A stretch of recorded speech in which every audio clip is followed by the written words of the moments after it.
बिस्मिल्लाहिर्रहमानिर्रहीम। अस्सलाम वालेकुम। कैसे आप सब? उम्मीद करती हूँ सब खैरियत से होंगे। जनाब आज मैं आपके लिए एक और ज़बरदस्त रेसिपी लेके आई हूँ। दही बड़ों की रेसिपी लेके आई हूँ। दही बड़ों की जो फलियाँ होती हैं उनकी रेसिपी है ये। बहुत ही मज़ेदार, बहुत ही शानदार और बहुत ही कम वक्त में बनने वाली है।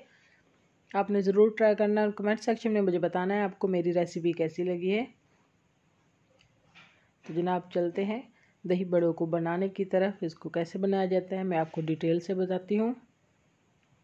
तो सबसे पहले मैंने ली है एक बाउल लिया है, उसमें ये मैं गरम करके पानी में बलियाँ मैंने डाल दी थी। ये बहुत ही जल्दी हो जाते हैं, नरम हो जाती हैं, बिल्कुल सी गल जाती हैं। इनको मैंने इसे कर लिया था। ये बॉयल आलू है मेरे पास, जिनको बारीक चॉप कर लिया मैंने। साइज़ आप देख लें। ये प्याज है मेरे पास, इनको भी बारीक चॉप कर लिया था मैंने। ये भी इसमें जाएंगे। ये लाल टमाटर हैं, देखिए कितने खूबसूरत है माशाल्लाह, मेरे अपने गार्डन के हैं।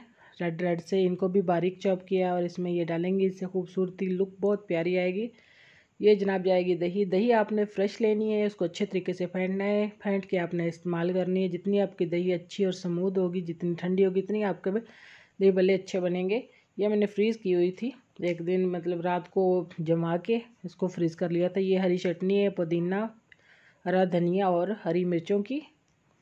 ये इसमें जा रहा है दही बड़ों का जो मसाला होता है वो आप चाट मसाला भी इसमें इस्तेमाल कर सकते हैं। तो जनाब देखा आपने, ये मैंने कर लिया है मिक्स और आपके सामने है। आपने ज़रूर ट्राई करना है।